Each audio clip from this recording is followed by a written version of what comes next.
This episode is brought to you by Headspace. Life can be stressful, even under normal circumstances. 2020 has challenged even the most resilient people I know. It's highlighted just how much we all need stress relief that goes beyond quick fixes, or really the hope for just a one-and-done Band-Aid. Quick is fine, but we need stuff that is durable, and that's where Headspace comes in. Headspace is your daily dose of mindfulness in the form of guided meditations in an easy-to-use app. Now, you might ask yourself, very reasonably, there are 2,000 plus apps for meditation. Why would I use Headspace? Headspace is one of the only meditation apps advancing the field of mindfulness and meditation through clinically validated research. Headspace is backed by 25 published studies on its benefits, 600,000 five-star reviews, and more than 60 million downloads. So if people keep telling you to try meditation and you're like, when would I do that? When would I possibly have time? You should check out Headspace. If you have 10 minutes, Headspace can change your life. Headspace offers a really light lift and a lot of features to keep you going, which is part of the reason that I've used Headspace for years now. So whatever the situation, Headspace can really help you feel better. Overwhelmed? Headspace has a 3-minute SOS meditation for you. Need some help falling asleep? Headspace has wind down sessions their members swear by. And for parents, Headspace even has morning meditations you can do with your kids.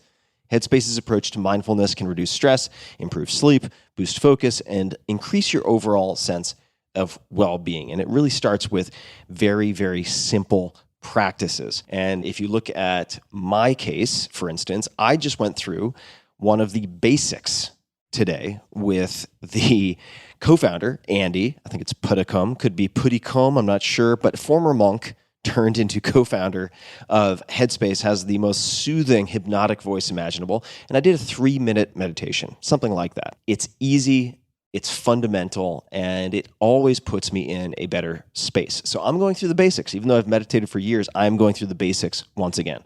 And I would suggest to anyone that they consider starting there. Headspace makes it easy for you to build a life-changing meditation practice with mindfulness that works for you on your schedule, anytime, anywhere. We all want to feel happier. We all want more peace. And Headspace is meditation made simple. Go to headspace.com/Tim. That's headspace.com/Tim for a free 1-month trial with access to Headspace's full library of meditations for every conceivable, possible situation. You can break glass in case of emergency in almost any situation and find something on Headspace. This is the best deal offered right now for Headspace. So check it out. Go to headspace.com/Tim today. This episode is brought to you by FreshBooks. When you're running your own business, it's easy to get weighed down by work that doesn't get you paid. That's why I love FreshBooks and have been recommending them for years on this podcast. It's an all-in-one accounting and invoicing solution built for small business owners like you. I've polled tons and tons of my listeners and readers who have brought up FreshBooks over and over again, and you guys have better things to do, so do I, than get caught up in admin work. Whether you're a podcaster or a creative agency, you can choose a plan that's right for you. FreshBooks has been used by more than 24 million people, and it can save you more than 11 hours a week by automating invoices, expense tracking, online payments, and so much more. Easy to understand reports and an intuitive dashboard let you know at a glance where your business stands. You can create, customize, and send branded and professional-looking invoices in about 30 seconds. You can also avoid that awkward exchange with your clients about overdue payments. FreshBooks automates sending late payment email reminders and allows you to send a customized message on your behalf. FreshBooks is a simple and intuitive tool for small business owners. But if you ever need a bit of help wrapping your head around something, they have an award-winning Toronto-based support team who are always happy to help. So try FreshBooks free for 30 days. No credit card required. Go to freshbooks.com/Tim and enter Tim Ferriss in the How Did You Hear About Us section.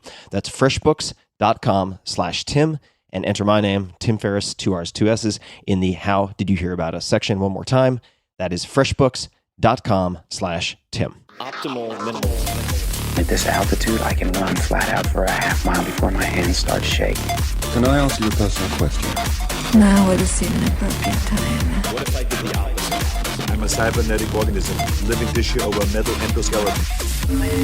Tim Ferriss Show. Hello, boys and girls, ladies and germs. This is Tim Ferriss, and welcome to another episode of The Tim Ferriss Show, where it is my job to interview world-class performers from all different disciplines, all different areas, and also to have people on who curate best practices. And I consider my guest today to be someone who falls into both of those camps. His name is Greg McKeown, at Gregory McKeown, spelled McKeown, naturally. He is the author of the new book, Effortless, subtitle, Make It Easier to Do What Matters Most, and a previous book, of which I am a huge fan, Essentialism, subtitle, The Disciplined Pursuit of Less, which hit the New York Times bestseller list and has sold more than 1 million copies. And I have saved my highlights from that book in my Kindle, in Evernote, printed them out, highlighted them, read them dozens of times. That is how highly I think of this particular work. He is also a speaker and the host of the popular podcast, What's Essential. He has been covered by the New York Times, The New Yorker, Fast Company, Fortune, Politico, Inc., and many other outlets, and is among the most popular bloggers on LinkedIn. He is also a young global leader for the World Economic Forum, originally from London, England. He now resides in California with his wife and their 4 children. You can find him online at gregmckeown.com, McKeown, once again, on Twitter at Gregory McKeown, Facebook, Greg McKeown Speaker, Instagram, Gregory McKeown. Greg, welcome back to the show. Tim, it's great to be back with you. And I thought we would start with some leftover bits from our first episode. And for people who are interested in knowing how much content will be overlapping or redundant, my goal is to make it close to 0. So in other words, if you want the joyful experience of listening to conversations with Greg, we had a blast in our first conversation, and my goal is to dig in areas we didn't have a chance to explore last time. And I'm going to start with one that might seem very random, and it's more of a fragment than anything else because I don't have much context, and that is, what is Gandhi's only poem, and how did you come across it? Well, Gandhi became a barrister in London and might have stayed a barrister, but he had an emergency come up in South Africa with his family there. So he travels to South Africa, and while he's on the train, he's kicked off. He is told, you can't be in first class, and he won't leave. He's bought the tickets. He's allowed to be there from his point of view, but it's in the middle of apartheid, and he is not permitted to be there as an Indian, so they throw him off. And that becomes a decisive moment for him. What am I going to do? And it was essential enough that he decides to stay and fight the law that allowed them to physically throw him off the train. And he was successful, but it took him a long time. He was there for 23 years before he was successful, had to go to jail along the way, a whole series of things. After that, he went to India, and what he's best known for, the great standoff with the British Empire, and he wins through a series of essentialist experiments, really. He figures out what is essential, the thing that's going to matter, and what he finds is salt. That infinitesimally small but infinitely important item, salt, was one of the reasons the British could so effortlessly control so many Indians. And so they controlled the production of salt and therefore of bread and the whole food chain. And so that was where the idea came to him, to be able to walk across India in a demonstration of civil disobedience and make salt at the beach. Became known as the Salt March because some 600,000 Indians followed him, and the British stand back and say, well, look, who is this man? And where does his power come from? He's got no political position, he's got no money, and yet he's able to command this sort of loyalty, this type of leadership. And that continues until eventually he brings independence to the largest democracy in the world. At that time, 300 million people, of course, now far beyond 1 billion, has became the father of India. When he died, the US Secretary of State said, here is a man who has shown that simplicity is more powerful than empires. And Einstein said of him, generations to come will scarce believe that such a one as this ever in flesh and blood walked upon this earth. I mean, this is all high praise, and I think deservedly. When I happened to have the opportunity to speak about essentialism in South Africa, I went to the Phoenix settlement where he lived for that 23 years, to the house where he lived. I was given what I was told was the only poem he ever wrote. And I found in there 4 words that to me, a great mantra for life, and also really the very essence of essentialism. And they were this: reducing oneself to zero. And that really is what Gandhi was all about. What he was doing was stripping himself of all the things that maybe other people thought they needed to do, the other politicians at that time, or just everyone else who's accumulating stuff or wealth or all these things. And he just said, but I just want to pursue my essential mission, what it was I came here to do. And it's about that stripping away process. And so to me, those words are beautiful words. They're powerful words. They've come to be a symbol, a mantra, an ideal that I want to work towards. Thank you for all the context. I was familiar with the use of salt as a symbol by Gandhi, and I was so impressed by how he was able to, and really in many respects needed to, but others would have failed, keep his use of symbols extremely simple. He was able to use simplicity with such great power. And I'm curious if there are symbols that you use for yourself, and they might take the form of mantras, reducing oneself to zero. Are there other symbols for you? I know we spoke of a piece of artwork called The Listener last time, which I looked up and enjoyed so much that I ended up buying a print of it to put on my wall. So perhaps you could take a moment just to describe that. But are there other symbols? Does anything come to mind when I ask that question that you use for yourself? Maybe not so much for others. Yeah, speaking first to the listener, I mean, the idea behind this is by James Christensen, and he always writes up a description of his paintings. So it's not just that they sort of speak for themselves. He speaks for them. He's passed away now, unfortunately. But what he says about the listener, he says, look, in this sort of Dolby surround sound of our daily lives, we all have to find the mute button. And his idea is that since a painting can't have a soundtrack, that the title character at the center of the listener, has found that the best way to shut off the noise in the visual cacophony that's in the painting is to close his eyes. And so that's really the image. It's someone who's listening to his still, small inner voice and remaining centered without being overcome. It's to find peace in a busy world. And that's what he's capturing. And so to me, on this picture, there's images of Picasso. You can find lots of famous people on there, politicians and so on. And I think his mother-in-law is in there. But it's all these people trying to pull on his attention and his energy, and the listener is at the center. And so that's why it's a favorite painting for me, because, and I have it in my office here, is as a reminder with all that goes on, all the noise, all the competing voices, to listen, not even how we would say to our own voice, so to speak, not just to what I want to go after in life, but quieter even than that, a different voice. A friend of mine describes the difference between the scared voice and the sacred voice. And I need to get past, even the scared voice that might be mine, and get to that stiller, sacred voice inside. And that's why I love it. That's why that is a symbol to me. In terms of other symbols for me, one that just came to mind after you asked the question is actually another painting. Oh man, I am emotional even thinking about this.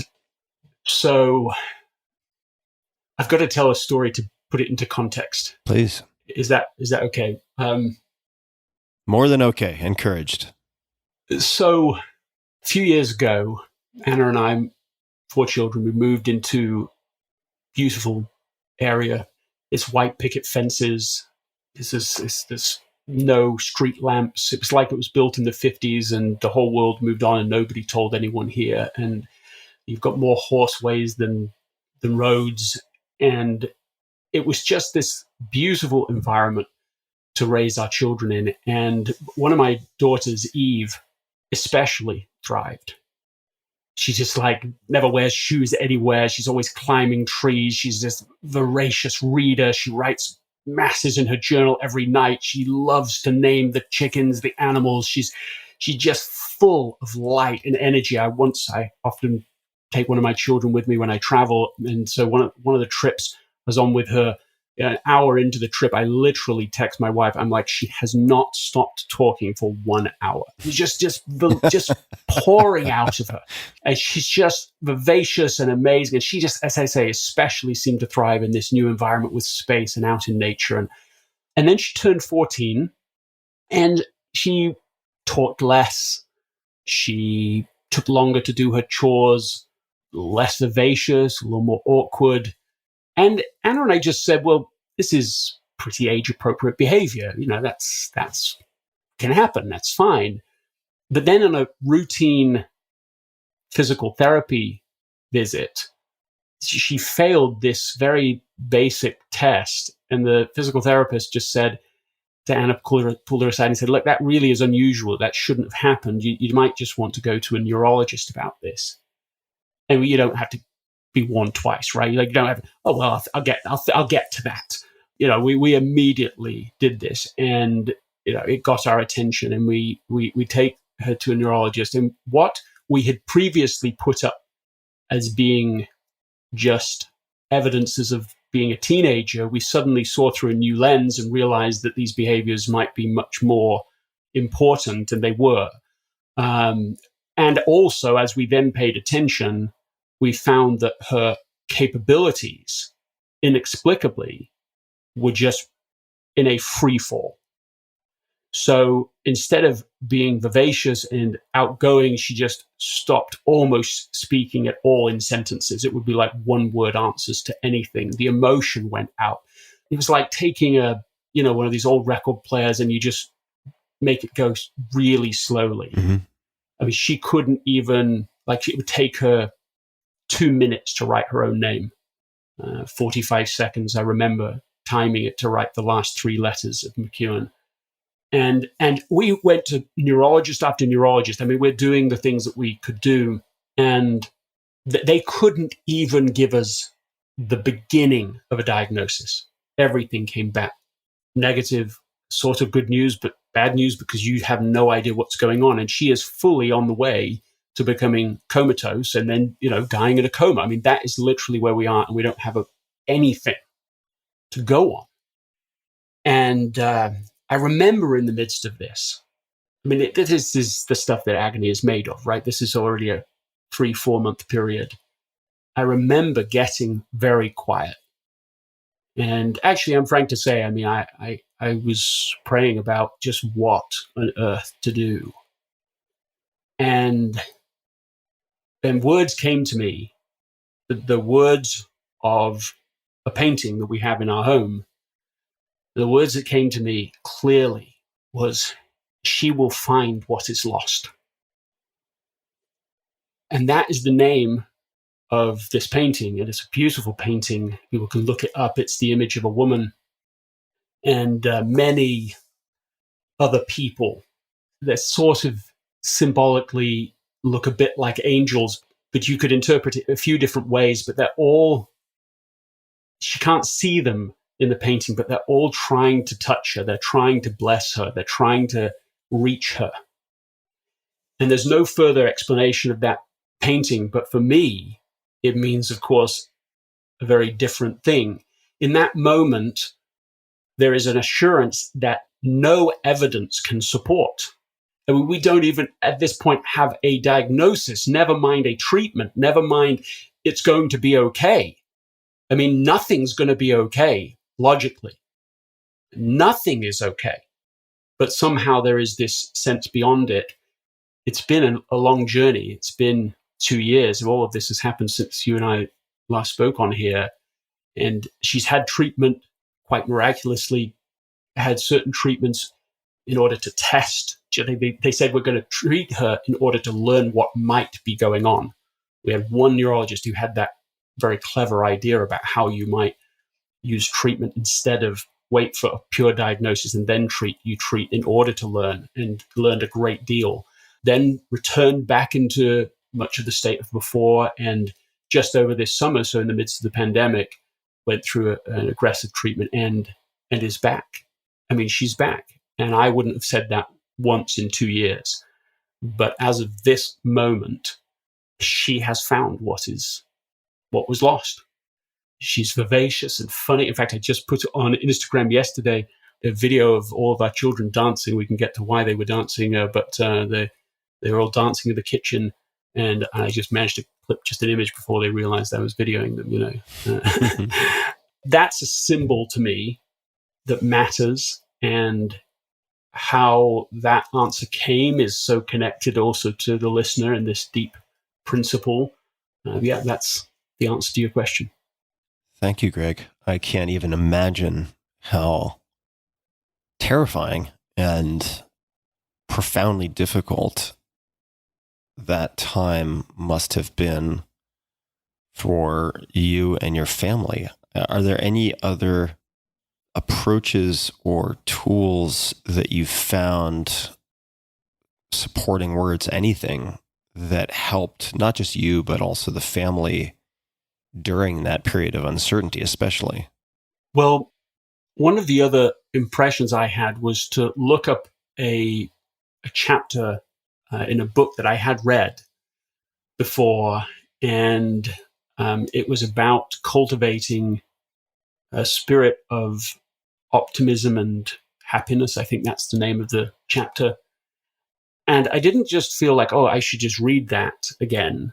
Well, I did feel that. The sensation was I should do it every single day.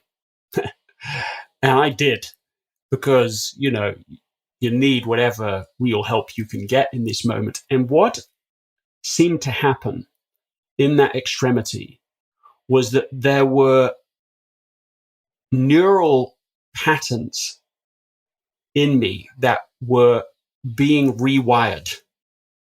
So on a daily basis, every temptation exists to fall into very unproductive emotions and habits. Something like this is so out of your control. It's so vital. I mean, there's a variety of things that you could fall into. But one of the things you can fall into is just, of course, you could be complaining. You could fall into what I would call the heavy path. Depression, exhausted. You could try to solve the problem just through sheer effort. We could just, everything is going to be, there's not going to be any space for anyone but Eve.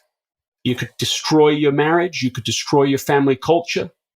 All of these things weren't just hypothetical. I mean, they were right there. There was that opportunity. And as I was listening, I read first of all, and then started listening every day to, and I hardly missed a day in those first 4 months of listening to that. There was this other path, this path of trusting, of hope, of good things to come, and the necessity to choose that path. And I would now call that the lighter path. I mean, it doesn't feel super light, but it's lighter than the first. And so what grew out of that was, instead of the heavier path, well, why is this happening to us? Why us? Instead of going down just all worst case scenarios, as everyone trying to be helpful, of course, but sending, well, maybe she has this, maybe she has that. They're not doctors or neurologists, but they're trying to help. But these things they're sending to you are just like catastrophic diagnosis, And instead of that path, it was like this. It was, is there anything that we can be grateful for? Oh, then we're going to say it. Say it clearly, say it loud, say it to each other. If we can see anyone doing something right, we're going to talk about it in our family. If we could find humor, my eldest daughter, Grace, used to hold Eve's hand as they'd go to class, or if they were going to, and she would just walk with her, and she would just do anything to make her laugh. There was a little sense of humor still in her. It was definitely different, but she didn't move one iota away from her. Sometimes people in awkwardness or whatever want to move away, and she didn't. And so she brought humor into it. We would get around the piano and we would sing. We would read together at night. We would do the small and simple and even enjoyable things. And so what was at times agonizing, but could have been seriously worse even, was actually punctuated with joy. I mean, it actually made us. It made our family culture. When this pandemic happened, it was almost like we had a cultural antidote or something that we all knew instinctively how to be and how to we're just going to invest in the culture again. That's the first thing. We're going to protect that asset. So all these things we can't control don't control what's going on inside of our family and this culture. And it was a great advantage, in fact, in that sense, when all of these things happened around us. I've come to think of that as being these two paths, heavier path, a lighter path, that you can always make something, however rough it is, worse by a response, or you can always make something a little easier by your response. Thank you, Greg. Do you recall, and maybe I just didn't hear it, but the title of the book? You mentioned you were reading a chapter, and if you don't, we can put it in the show notes later and I can get it from you after we speak. But do you recall offhand what the title of the book is? The author of the piece, it's a combination of lots of different talks and speeches and writing, is Gordon B. Hinckley. I mean, he's a church leader and one of the truly most dynamic leaders that I've ever met, ever known. You can go and see him on old recording of Larry King and so on when he was still alive. He was on 60 Minutes all over. Incredibly dynamic leader, but just tremendously optimistic and was able to have an impact, a positive impact all over the world.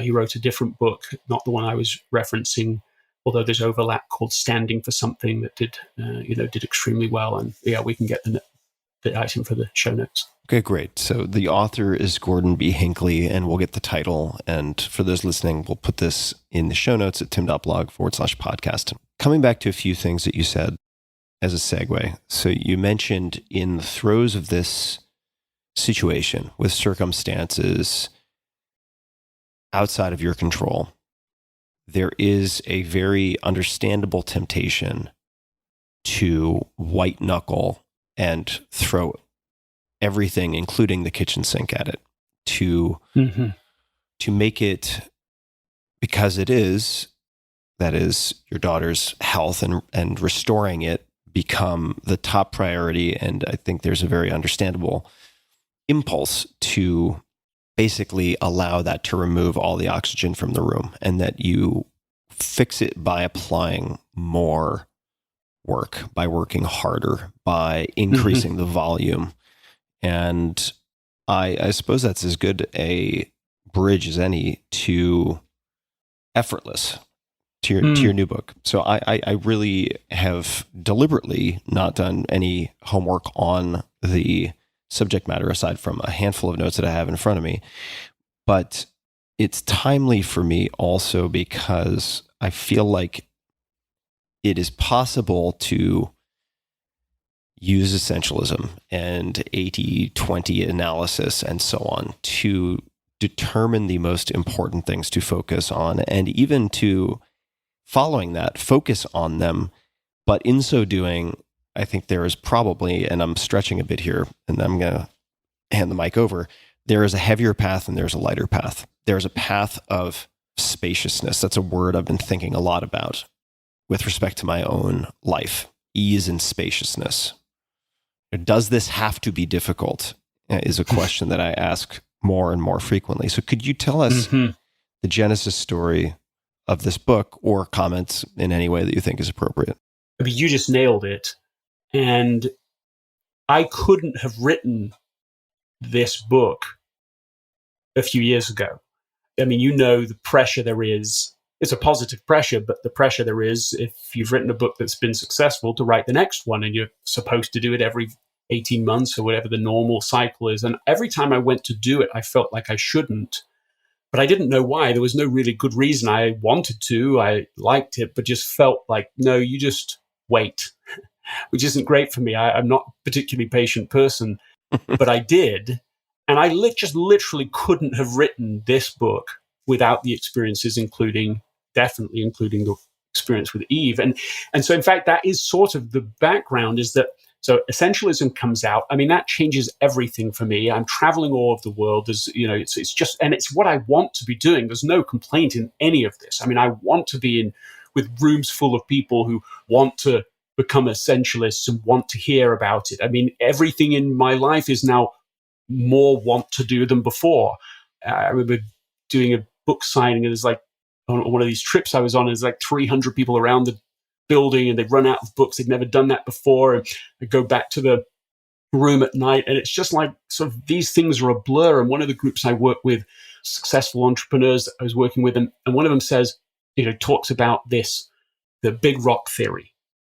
We all know the big rock theory, right? It's you've got this container, and if you put it in the small grains of sand first, and then the small rocks, and then the big rocks, it doesn't fit, right? That's the first part, and that's how it's supposed to work, is that if you put the big rocks in first, then the small rocks, then the sand, then it all fits. And that's like, first of all, I mean, I believe that forever, and it's very analogous to essentialism. Invest in the big rocks are the essential things, your health, then your relationships, then your important projects. And all of that I feel is true and right, but I started to feel that there were cracks in my assumptions because I was being more selective than I had ever been. I'm not writing the next book. I pause on the Stanford class I was co-teaching, and the list could go on. There's significant things I'm not doing. I'm trying to be highly selective, but I'm also by this point, not father of essentialism, whatever, the father of 4 children now. And so there's all of that, and you want to be there for them, and how inconvenient that can feel to be there and to respond. And so the question that grows up for me as I'm traveling one day is just like, yeah, but what happens if you have too many big rocks? You need a bigger jar. No, I'm kidding. You need, right? Like that's for real, right? And it's like, yeah, I'm being selected, but what do you do? You're being waterboarded by opportunity. Yes, sure. And we could say it less by responsibility. Sure. That these are things you want to do. They are essential. So now you've got a choice of what to do. You can either fail. You can actually just say, well, that doesn't, okay, I'm not doing that essential thing. Or you've got to come up with something else. And as I'm out there traveling and I'm having this thought, I get a phone call, and it's my son, Jack, on my wife's phone, which gets my attention. And I'm hearing him, he's like pale-faced, and he's trying to explain, Eve was eating and this and that. And my wife's saying, let's turn the phone around. And this is when she's having her first massive tonic-clonic seizure.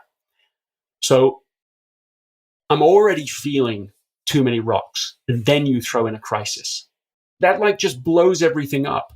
Adrenaline gets me through the next few hours, right? We're taking the red eye back, hospital visits and all the neurology appointments and everything I've just been talking about. But normal life doesn't stop. Your normal responsibilities don't suddenly just disappear. And that was really when, I remember it took me probably longer than maybe it would for other people to just admit it. You write essentialism, you don't want to be admitting this perhaps. But it took me a while, and finally I'm just like, Anna, look, I'm not well. And what I learned through that crucible was I was doing the right things, and that's essentialism, but I was doing it in the wrong way. And Effortless is about doing the right things, but in the right way. I was like the weightlifter who's lifting with their back. I'm like the, a baker who's kneading the dough all by hand instead of by a machine. I'm doing the right things, but maybe I'm doing them in a hard way. So this is the point of decision. It's like, do you put the rock down or do you find an easier path? If you can't work any harder, you've got to find an easier path. And I think there's a lot of people. Yes, it might not be the daughter and the situation specifically as I'm describing, but if nothing else, the pandemic itself that has pushed people to a similar point. High achievers, high performers who are on the edge of exhaustion. They can't work any harder, and yet their impulse is to work harder because that's what got them here. That's what got them success. And so even as they approach exhaustion, burnout, or even go past it, they still think, well, the only way out of this, that's what I've done before. It's been hard work. I'll just hard work my way out of this. And I think that's a really high risk. And it certainly, in hindsight, would have been for us. If we had gone down the harder path, the heavier path, we would have nothing left to deal with the second time when she relapsed. I mean, we would have, you're all spent.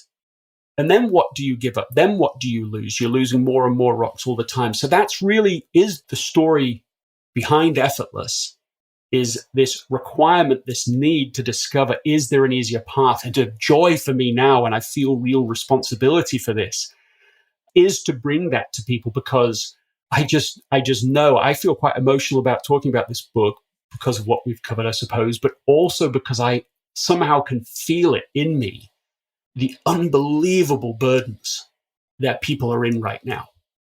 Some of them talked about, many of them done in silence, especially if you're a high performer. This is the problem. There's this group of people, and it's an expanding group of people.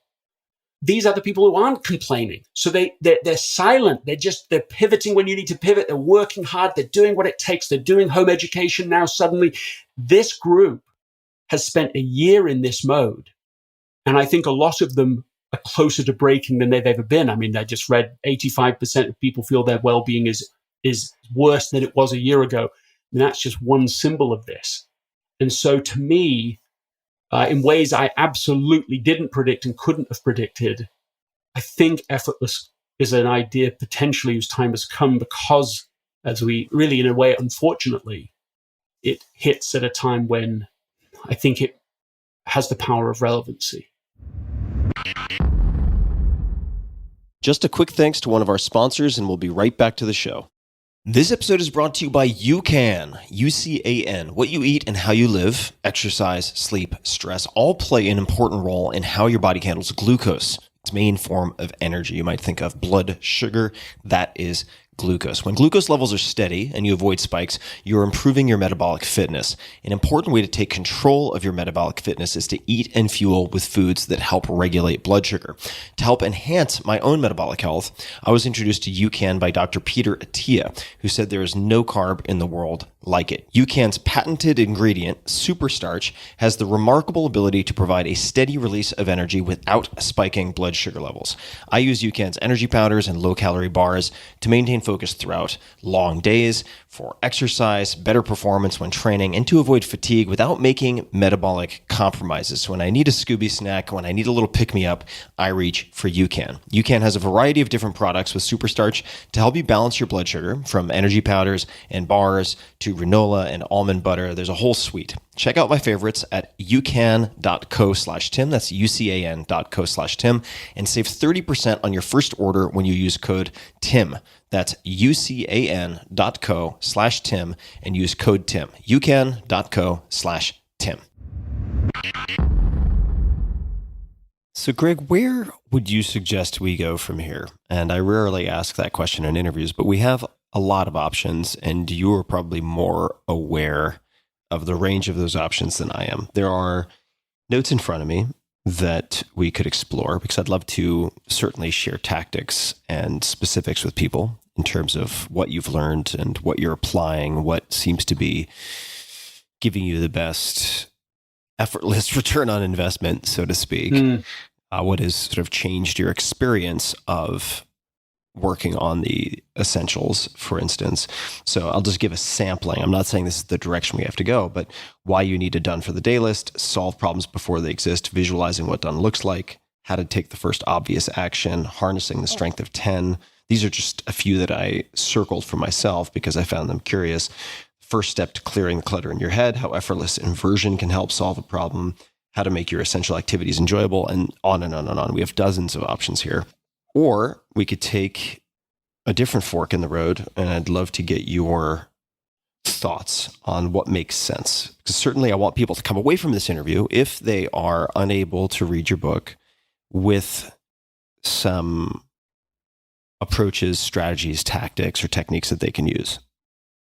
Well, I didn't come into this with an answer to that question, of course, but I think we need to, before just shifting to tactics, I think we need to at least have a perspective a bit broader about how to even think about this effortless way.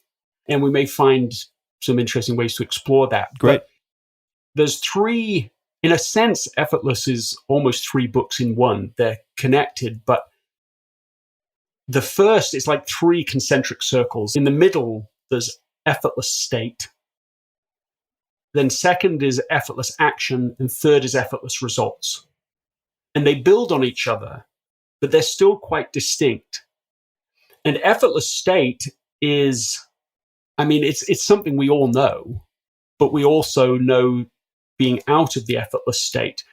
Being out of the effortless state is like, you know, I mean, it definitely happens to many people, me included. End of the day, you're exhausted. You start to see everything people say as you get an email. It sounds like a slight to you. You can't find your keys. Nothing's working. It's because you're fatigued. But one of the things I found in the research is that when you're fatigued, you're not a good judge of being fatigued. So you think you're seeing things as they are, but you're really just seeing them as you are. And so you start to get everything wrong, and everything starts to feel hard. And one of the enjoyable to me ideas is really that even when things seem very hard, many problems can be solved by, you know, having a warm meal, a hot shower, and a good night's sleep. You wake up the next morning and suddenly you find the keys right where you left them, and you suddenly you see the email you received. It's like, oh no, I know how to respond to that gracefully. It's no problem. And suddenly things are back in their proper perspective. And that's just one way of thinking about this effortless state. And part of the deeper work of effortless state is to do with figuring out what is cluttering you up right now. I think of each of us as having supercomputer capabilities. I mean, our mind is so advanced, is so impressive. It is built for figuring things out and processing and so on. And yet it's just like my laptop can be at times starting to run slow because of all of the cookies that have been added to it and so on. And the metaphor is, well, in a few seconds, you can clear all of that out of the machine and it's working a lot faster. In a similar way, I think one of the most important effortless strategies is to figure out what's burdening us, you know, what we're holding on to.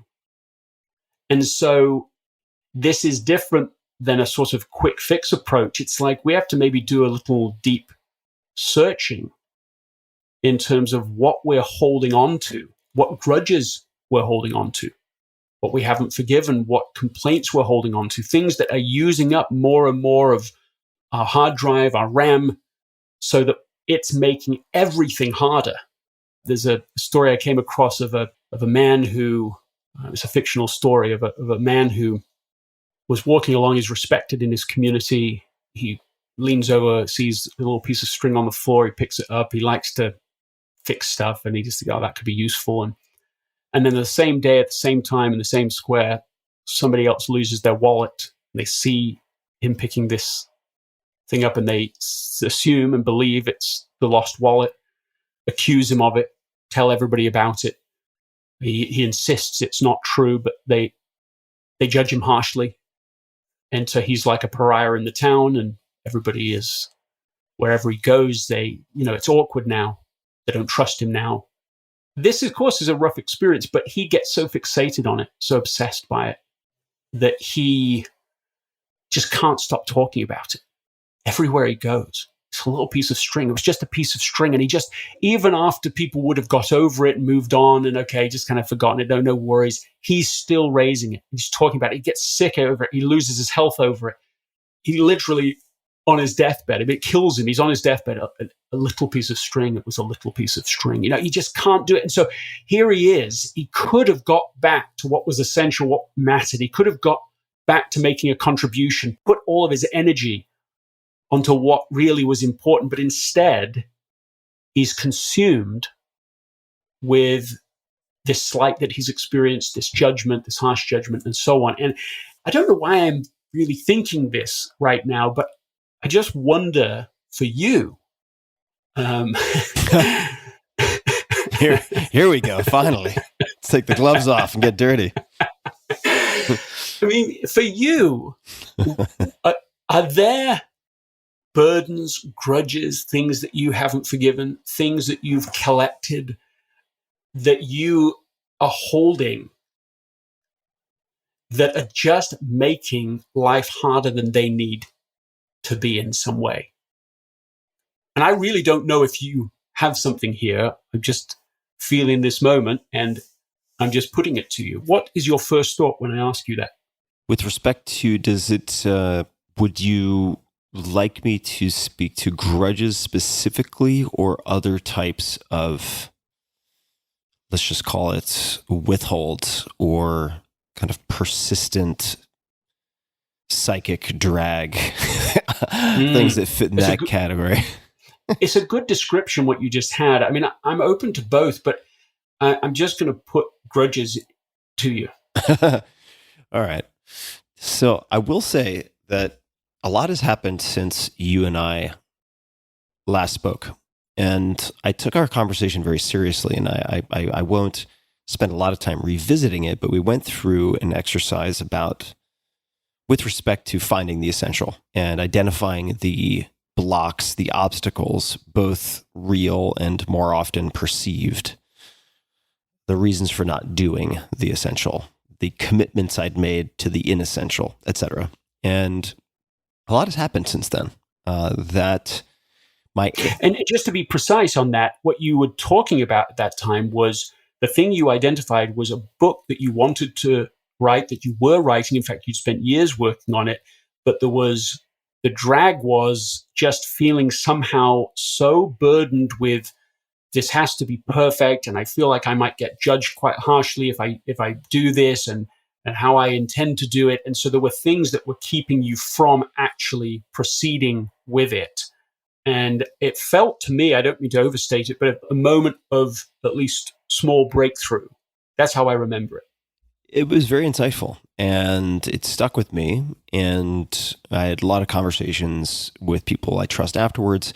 And many months later, decided to take the easier path. And what I mean by that is I had in my mind the assumption or the belief that it should be a book. And the most important component of that entire book on healing was the disclosure of childhood abuse, childhood sexual abuse in my case, from age 2 to 4, and the tools and approaches that had most helped me to heal from that. That was really that is the core of the book that I had intended to write. There's a lot more to it. There's a lot more surrounding it. There are many concentric circles, as you might say, but that was really the key piece.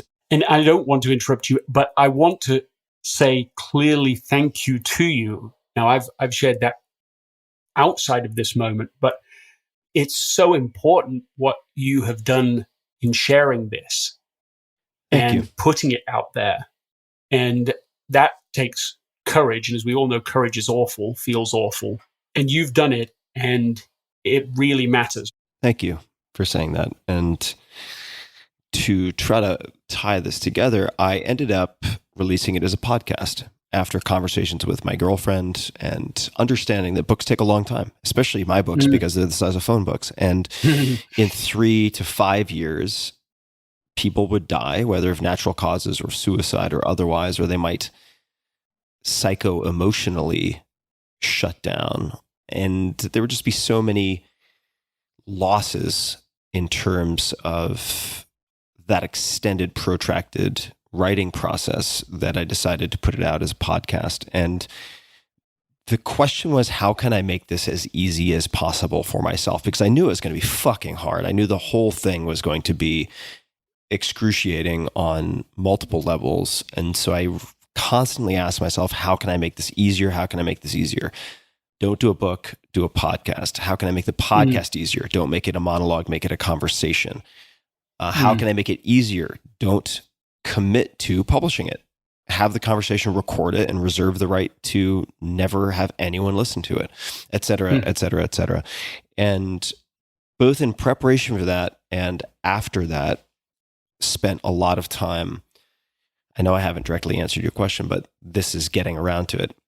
Sure. Both before and after that, decided that I needed and wanted to have safety nets in place and to prepare myself for this, to prepare my team, to set rules such that I would be as likely as possible to hold my footing.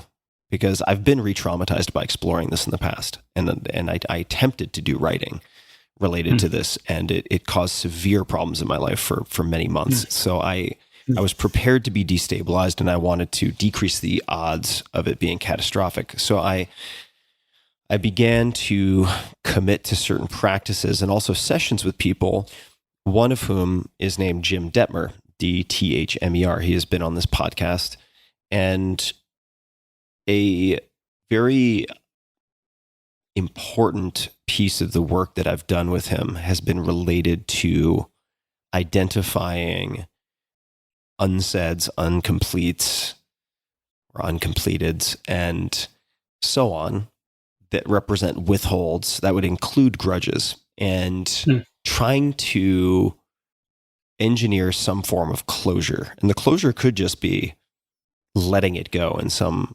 very visceral sense, in some way that feels complete. It's the easiest way to take things off your to-do list, or to finish things on your to-do list, rather, is to remove them from your to-do list. So you're actually catching me at an unusual point in my life. If you look at it from the perspective, zooming out, of the rest of my life, I have had a life full of grudges and full of anger. And it just so happens that you are catching me at a point, we're having this conversation at a point where I've done, since this podcast came out, if I'm remembering correctly, last September 2020. And for people who want that story, you can go to tim.blog /trauma. I won't belabor it here. It's intense and it's not for everyone.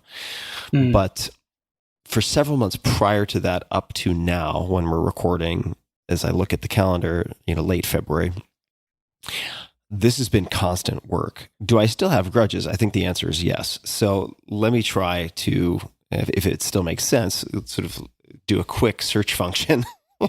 Actually, I want to ask you before we do that, just what is the process that you have gone through? I certainly don't mean to retell the story, because what you're saying is so valid about that, when we have to tell and retell traumatic stories. But what have you done to close loops? I should specify, and I'm glad you're asking, that the work was far beyond the aspects of my life or grudges related to the trauma. And that I think, and a lot of this is speculation, almost all therapy is speculation, if we're being honest with ourselves, that I had many, at the time, adaptive responses to the abuse. And there were other examples of abuse that I didn't even get into in that episode. But I had certain adaptive responses to that to survive as a child who could not defend himself and had very little agency, right? And those adaptive responses at some point became maladaptive. They outlived their usefulness, and they became very unhelpful at best, and very damaging and self-destructive in other cases. And I think that rage and anger and a mindset that really defaulted to offense is the best defense, which I still believe on a lot of levels. And that's actually, a line that I attribute to a lot of the best athletes I admire. But what that meant is that anger, which on some level, I think, in that offense and that attack default was a byproduct of in some ways, the trauma that I experienced, but the problems that it created and the grudges that stuck for long periods of time were not directly related to the traumatic event, if that makes sense. Does that make sense? Well, I think it does, because what you're saying is that you're in this position, and I'm no therapist, you need to be careful, but it sounds to me that you're in this defenseless position. You are coming up with not just stories about it, where you're so young. I mean, for heaven's sake, you barely understand stories or what the world is, and you're still trying to make sense of this evil and this unprotectedness and all of that. You take on these new this way of being in the world. And part of it sounds like, it's too strong for what you've said, but it's like almost a predatorial positioning. It's not like I am going to destroy you, but it's a sense of threat. I remember a therapist I went to describing it this way. They said there's two states you can be in. You can be in a what is this state, and then you can be in a what the hell is this state.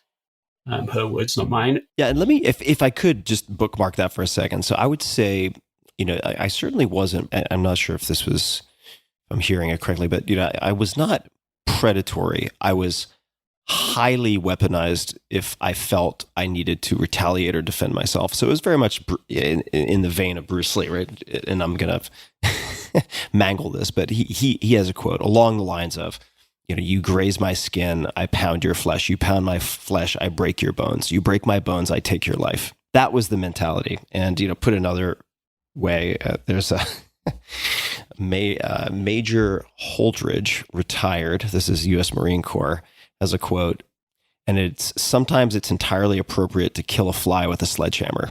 And I think that was my feeling, right? If someone inflicted pain on me, I felt it was my obligation to return it upon them tenfold, 100-fold. And, I think there's actually still a place for that. But as a default, it wastes a tremendous fucking amount of energy. So not to take you off track, I wanted to allow you to continue. But no, that's not off track. It is important. There's a big difference. I think you're right, between predatorial and highly militarized. It's more like a trigger, ready to trigger. You're like, don't mess with me. Like, I'm fine, I'm good here, but if you mess with me, I am coming after you. I mean, at least it makes sense to me. This is a minor example, but I remember when I was growing up in England and I was walking down the street one time, just in the downtown, absolutely doing nothing but walking. And two people walking towards me. I didn't even register. And one of them, that's probably about 12 at the time. He was 16-ish, I would say. Two of them just kind of almost arm in arm together. And then he just punched me in the face, just straight in the nose, just like broke my nose, just hard. And I was so shocked. And I turned around and they were just laughing and they just walked off. And that was it. There was nothing in me ready to respond to that. There was nothing I was prepared for. But I remember years later as an adult, I mean, I hadn't even thought about the experience, but they didn't hit me, but they went to kind of pretend hit me when I was an adult, when I was in a mall, almost the same situation, two people walking towards me, and I just lost it. I didn't actually have a fight or anything, but I just was like so ready to, because of that pre-programming and that experience. And of course, it's not very helpful to have that pre-programming in there, but it's an example of how when we've had an experience in the past and it can, as you already said, outlive its usefulness. Anyway, that's what I'm hearing in you is like, yeah, I was ready to fight. I couldn't protect myself before, but I was going to protect myself going forward. Yeah, that's the thrust of it. And do I have grudges? I am sure I have a whole laundry list of grudges. I'm just struggling to pull up one specifically right now. But I still want to go back. I know I'm bothering you with this, but what did you do? You said that you've been doing things to remove them. Mm-hmm. And I just want to know, because that seems like such a valid and relevant thing. How do you close up these loops and these things that have been dragging? What have you actually done? Well, there were many things. So if there were, say, commitments that I hadn't completed, and that was creating some type of exacting some cost on my system, then I would either make a list and decide which of them I would complete or cancel or renegotiate in some fashion. So I could sort of wipe that category clean of any debts that were consuming any bandwidth. Then you would have, for instance, withholds, meaning unsaids, things I haven't said to people. So if someone consistently does something that is driving me fucking bonkers, or more accurately, and this is also language modification that I would do, that I am using to make myself bonkers, And so assuming some locus of control for how you respond to these things. So not A, B, and C is making me anxious or pissing me off, but I am making myself anxious because A, B, C has been a shift. That's somewhat separate, but also interrelated. Having a lot of uncomfortable conversations using frameworks, fairly simple templates similar to nonviolent communication, and having what Jim would call clearing conversations to take those things that are unsaid and say them in some fashion so that those aren't constituting some type of loop, right? These imaginary arguments that, at least certainly, I am a master at formulating incredibly compelling arguments. And then if they said this, I would say this. And then if they said that, I would say that. And oh my God, I would just rip their faces off in debate, and what a mighty victory that would be. I mean, these types of fantasies that consume incredible amounts of calories, incredible numbers of calories. I wanted to remove those from the program, and that entailed having a lot of conversations. To be truthful, ended up being fewer conversations than I expected to have a significant impact on energy reserves, because fatigue, I've had a lifelong battle with chronic fatigue for many reasons, including 2 severe bouts with Lyme disease growing up on Long Island. But energy management has become more and more important to me than time management. They're related, but energy management, like, that is the parent resource that determines all other resources. In the same way that I think it was Maya Angelou who said, I might be misattributing, so somebody will be able to find this quote, but you mentioned courage. Courage is the mother virtue. Every other virtue at its testing point depends on courage. And I say that simply to underscore the fact that, much like anything else, there might be 10 conversations you feel like you need to have or should have to close open loops. And really, it's 2 or 3 of them that are going to deliver 99% of the relief. And I found that to be true. Those are a few of the approaches, and people can find the clearing conversation format, which can be a bit stilted and odd, on the Conscious Leadership Group website, conscious.is. You would also be well served just by looking at various templates for nonviolent communication. And separately, used quite a bit of the questions offered in The Work by Byron Katie, which I highly recommend to people, for stress testing beliefs around some of the grudges or some of the unsaids. And in several cases, just came to the conclusion that the core beliefs that I was using to enable myself to be so pissed off actually were very hard to defend. and I was like, oh. Like what? Well, for instance, there have been a few examples in my life where entitlement has carried a huge charge for me. There are very few things in life that bother me as much as what I perceive to be entitlement. Self-righteousness also probably equally irritating to me, or that I use to annoy myself. Like, I generally have a very poor response to both of those things. And so my general belief in life is, and Amelia Boone is actually the one who uttered this quote. She's a multiple-time world champion in World Toughest Mudder, and also an attorney, and just all around a superstar in many respects. And her quote, I believe it was in Tools of Titans originally, when I asked her what she would put on a billboard, is, "No one owes you anything." Like, just start with that assumption and you'll be much better off in life. And I agree with that. So entitlement, let's just say my belief is, and I don't want to put words in Byron Katie's mouth, but if we take a belief to be a thought we take to be true, if my belief is, let's just say my belief is, and this is a real example, but let's say my belief is Greg is entitled. right? And like if my belief were you were entitled, that's not my belief, but let's just say it was. And like my belief is you're entitled because I helped you with A, B, and C, and then I asked you for help with D, and you not only said you couldn't help, but did it in a way that I took as very rude. Never happened, but let's just say that's the case. No, but in that example, what I rather suspect is you are describing many interactions you actually have. You know, I don't actually expect reciprocity when I help someone. So this actually happens the other way around more often than not, where someone has done me some favor I didn't ask for with a book launch and then comes to me with some huge ask and gets extremely pissed off when I say no with a clear boundary.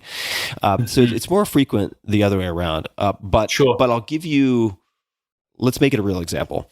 So I'm not going to use names, but there are cases where I feel like I've gone above and beyond to help people when they've asked for help, not related to book launches or anything like that. And then there's something I consider to be very small, very, very small with respect to an ask. And I'm given a no, but it's delivered in a way that I take to be unnecessarily rude when my ask is delivered very, from my perspective, very politely, et cetera, et cetera. You interpret it as a slight, you feel slighted. Yes.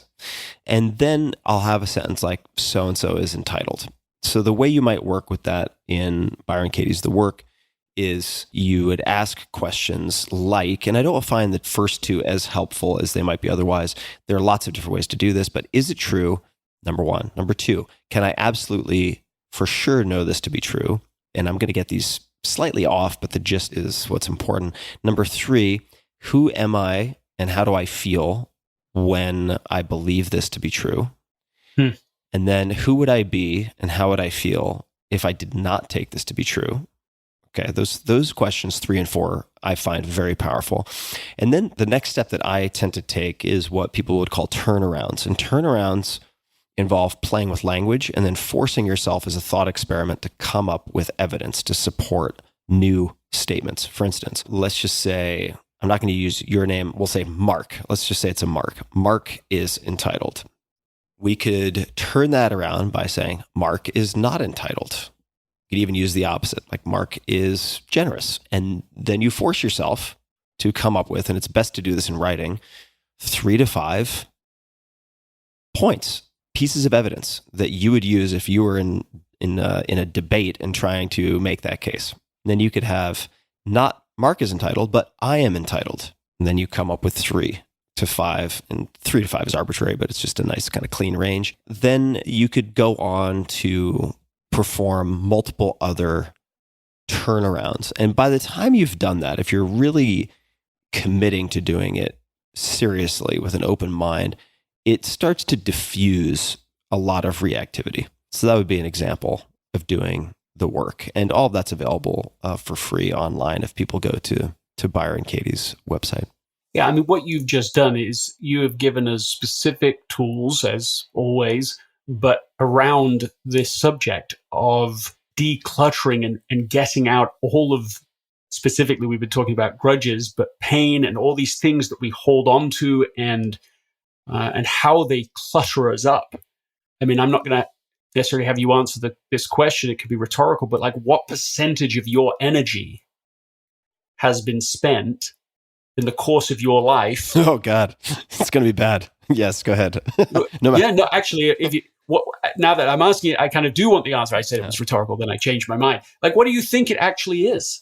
Well, what percentage of energy has been spent holding grudges, having stories about people that may not be true? Just all of that clutter that we're holding, we're carrying, we're processing, we're everywhere we go, there it is with us. It's not, in a sense, making the email we're working on next harder, but of course it is, because it's using up all of this hardware RAM in our supercomputer brain and soul, keeping us from being able to do the thing that we really came here to do. I would add to that, I'm going to answer the question. I would add to that it's even more damaging in my mind because you develop habits of constructing certain types of stories. And those pathways, and I'm not going to make a neurobiological case for this, I'm sure one could, but suffice to say, if we become habitually good at creating stories about being victims, then it will become easier and easier to later construct stories about us being the victim. If we create stories around certain people having certain traits and we reinforce those over and over again, and we have selection bias and begin to pick out all of the evidence points that condemn these people, it becomes easier and easier over time. And therefore, the habit perpetuates the bad habit, if that makes sense. So to answer your question, like how much of my life energy? Oh God. I mean, if we just took like Tim from 15 to 35, let's just say, I shudder to even hazard a guess, 60%? I mean, 70%? It's high. I mean, just in terms of ongoing stories that the vast majority of the time are never acted upon or most likely don't reflect reality because I'm not actually engaging. I'm not clearing these conversations. I'm not fill in the blank. It's an embarrassingly high number. It's astonishing that I've been able to get anything done, honestly. And not just anything, right? I mean, even in the period you're describing, you still will have appeared, well, were highly productive. But I mean, that's the kind of rebate and why effortless state is such a vital part of really what I now understand better about this, a different way to live and to work. It's like, it's not the task itself that's hard in many instances. It's all of this stuff, all of this rubbish that's slowing us down, that's getting in the way, that's making relationships twice as hard, sometimes 10 times as hard as they need to be because of all of this clutter. As we learn to remove that, we start to find, I mean, what kind of productivity tip are we talking about here? This is better than any other productivity hack that you can ever come up with. A 70, 60, 70% return of your capability and energy suddenly back. I mean, that's like a massive upgrade. So save me, Greg McKeown. What do I do? What do we do? If the listeners are like, I need some principles or something, God save us. It is a huge cost. And I feel like I'm in probably a better place than I've ever been at this point in time. I mean, knock on wood, so I don't jinx myself, but there's still incredible room for improvement. I mean, if we look at all skill development along the spectrum of, let's just say, unconscious incompetence, conscious incompetence, conscious competence, and then unconscious competence, right? Where you can really execute without having to analyze and crunch everything cognitively. I feel like I'm still very much in the conscious incompetence realm. I mean, I'm just like, oh my God, like look at this circus, this like panopticon of fantasy horrors that I create for myself every fucking day. This is ludicrous. You know, now I'm just aware of the clown car that's driving through my head all day. So what are some tools? Yes. What are some tools, or if tools isn't the right term, principles, anything that we can start to experiment with? Well, one story that comes to mind, and I may have actually shared this last time, but did I talk about the moment when I was staring back at myself in the stormtrooper costume? Was this one? You did, yes, you did mention the stormtrooper. We can revisit it. You mentioned, let's revisit very briefly. I mean, the point was that I'm suddenly looking at myself in a stormtrooper costume in the mirror. This is an expensive movie quality suit, and in that moment, I'm just like, what am I doing? Like, why am I standing here? How did this moment happen? Just as some context, because you're not on like Fifth Avenue spinning a sign selling used watches or something. This was for Halloween. You had always thought this was what you wanted. And now you're, let's just say 40 years old, something like that. I don't know exactly. And exactly. How am I here? Well, as I'm pausing to think about it, I realized, well, it was when Return of the Jedi came out. We're talking 30 plus years before that. My older brother, Spencer, had said to me, well, wouldn't it be so cool to have like a movie quality stormtrooper costume?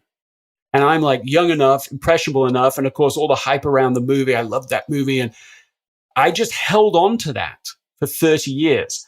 That's a lightweight example given the weight of the things we've been talking about, but it still illustrates how long things can stay with you. And as I'm standing there, I'm like, there's no part of me that actually wants this consciously. So it's just all subconscious. And so that became a shorthand for Anna and I, that if I get caught up on something, if I get fixated on something, she will say, look, is this a stormtrooper? And even that question is very helpful for me symbolically, because being focused on something is a super strength. That's a super skill. It's incredibly valuable unless you're focused on the wrong thing. And then it's like a classic example of making your life much harder than it needs to be because you're pursuing something now, in this case, 30 years. Yes, maybe this is pretty trivial example, although if you add up the actual energy that was being drip by drip over 30 years, it's still an immense amount. But to just ask that about other things we have, other goals that we have, we've emphasized grudges, but it's not the only type of clutter that can get into us. But we can just ask, is this something that we need anymore? Could we just let go of it? Would that be possible to release this? Question for you, just to get concrete. So during your experience with Eve, medical crisis with your daughter, did you apply this to anything specific you can share? I mean, the thing that comes to mind when you say that is perhaps the most practical skill for getting into the effortless state amidst that crisis was gratitude. And I know I almost don't want to say it like that because people think, oh, I've done gratitude, we know. But what I learned about gratitude was this: if you focus on what you have, you gain what you lack. And if you focus on what you lack, you lose what you have. Oh, that's good. Can you say that again, please? Yeah. If you focus on what you have, you gain what you lack. If you focus on what you lack, you lose what you have. That's outstanding. And so one of the practices that I learned at that time, but have codified a little better now, and this is classic BJ Fogg tiny habit recipe. Just for people who don't know BJ Fogg. So BJ Fogg is a fascinating guy, writer, professor. I don't know if he's still teaching at Stanford, but has done a lot of interesting, fascinating work and practical work related to habit formation and behavioral change and things like that. Yeah, he's so great. I mean, I just had him on the What's Essential podcast, and we did this really interesting intervention where we talked about what was essential for him. He identified it, wanted to have the 3-day weekend. He's never done that. He kind of works all weekend, and he doesn't. And then halfway through, after we identified it all, I said, okay, well, man, you're the habit king, man. So now you have to solve that for me. Like, you know what you want to do now. Now teach me how to do it. Anyway, it was a really fun conversation. So coming from that, this is the specific habit recipe, as he would call them. Habit recipe, right? You say, after I X, I will Y. That's the format. And so I started saying, okay, well, after I complain, I will say something I'm thankful for. And here's what I learned immediately was I complain a lot more than I realized. Yeah. I think of myself as a positive person, and I actually think I am even now, but my goodness, these just subtle complaints all the time. You just see what's, going wrong with something. And so you can have so many good things happening, but you focus on something that isn't going right. And so that was the first thing I noticed. The second thing I noticed was how fast you can change the mood if you either say something you're thankful for afterwards or you catch yourself and do it anyway. So even if I was saying something I was thankful for, not even I'm thankful for you or something you have done, the people around me would instantly light up. It was a different motion. So it had an immediate effect. It was one of the fastest things I have found for getting back into the effortless state. And so we've started all sorts of habits in the family with this. If somebody's complaining, I'll say, okay, well, that's fine. You've got to do 3 things you're thankful for. You've got to put the energy back that you just took out. And, you can imagine I've got 4 teenagers that necessarily love this game. They must love that. Yeah, that is it. But Jack, my son, one time, I mean, actually, often they will just do it sincerely and so on. But one time he's just like, oh, okay, fine. I am so thankful that Dad wants to play this, this dumb game with me, And it made everybody laugh. And then suddenly we were all already back in the state and we went on and did the other things we were thankful for. I mean, literally, to me, this type of gratitude and thankfulness is so powerful. I mean, I used to think of it as a soft principle. It's like made of titanium. It's so powerful. And you can even have a bad attitude about it and it still works. And so, we've done all sorts of things to build on that. And so here we have all this stress and challenge that we have of COVID and being isolated. And because of Eve, we weren't just isolated for 6 months. We were on complete lockdown. I mean, like everyone else is out, but we just can't even risk it because of the treatment that she was going through. One of the things we did is we started, it's the star chart game. I mean, it doesn't sound so exciting, but it's you gather together, you come up with a prize you all want, something you're going to do or something you're going to buy or something fun. It doesn't have to be that expensive. And then there's a series of spaces that we will catch each other doing the right thing. And if you do, you say, okay, well, star for you, and anyone can give them to anyone. Most of them are still Anna and I, but even the kids can give them to each other. And you go and draw it on when the star chart is full, you get that thing, you get to do that experience, whatever. It's so positive, and you can't take a star away. There's none of that. There's no downside here.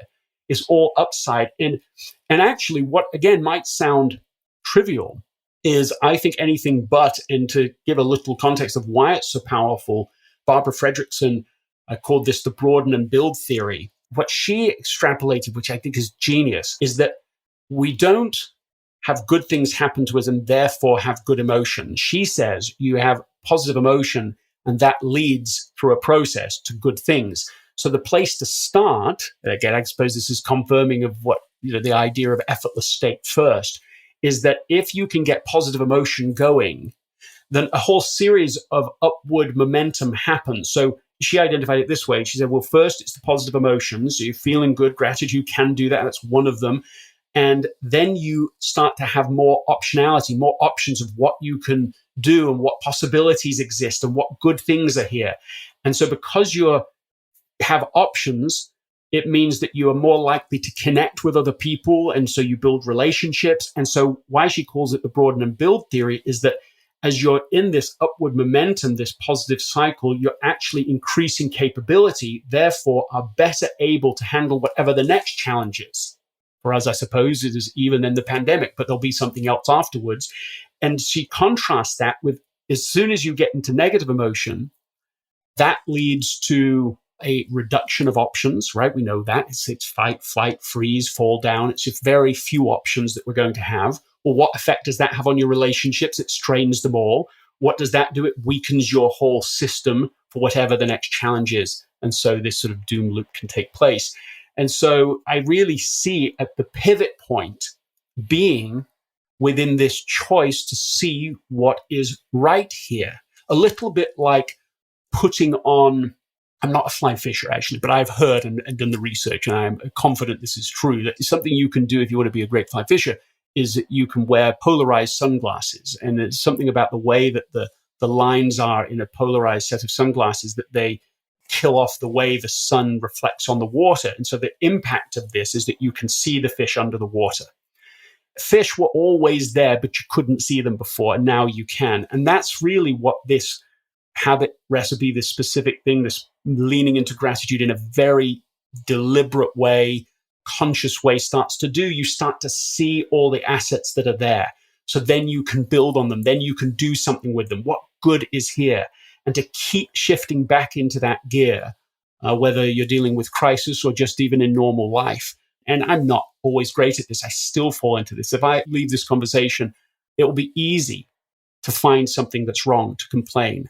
But if I take this other path, and of course, if I do that, it's all predictable. You start on the downward cycle. But if I say, what is going right here?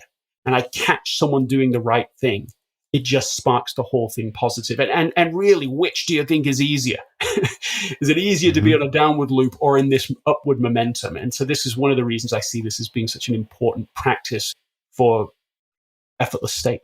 With the concentric circles, actually, before I get back to the concentric circles, I first want to say you're inspiring me to revisit the 21-day no complaint experiment that I did many, many years ago. I wrote a blog post about it, which was inspired by Will Bowen. I think that's how you say his name, who was a preacher or a minister in Kansas City who gave his congregation purple bracelets. And every time they complained, they had to switch arms and start the clock again with the aim of getting to 21 days of no complaining.